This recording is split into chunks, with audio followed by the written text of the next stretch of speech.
Hey guys, I hope you're doing well. Now that we're getting into the feeding season for your grass, it's very important to know a couple of different things. Number one, what type of grass do you have? It seems so obvious, but you got to know what type of grass you've got, because you got to know how many pounds of nitrogen does your grass need over the course of the growing season. That's where these numbers that you always see in your fertilizer come into play. This is a 3207. We're mainly worried about the first number right here.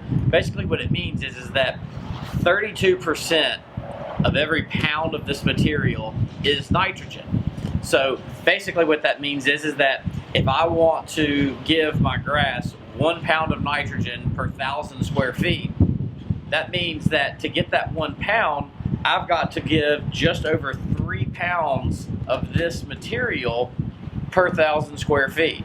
So that's where you got to know this math, because that's where your calibration comes into play, because now you've got to go mark out a 1,000 square foot section and you've got to measure out about 3.2 pounds of this material. And then you got to make sure that you're walking at an appropriate speed to only apply that much material over a certain area.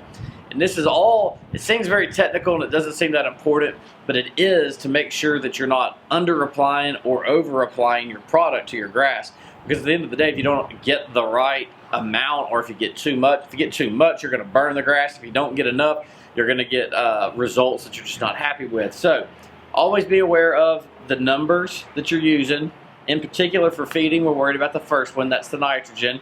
Be aware of what kind of grass you're treating, and also just be aware of how much you're trying to put down per application.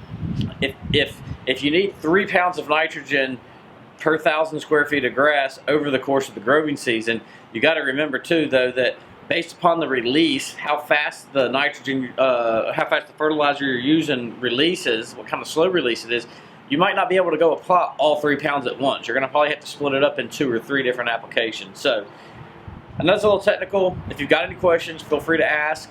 We'll help you in any way we can. Other than that, we look forward to hearing from you. Y'all have a good day.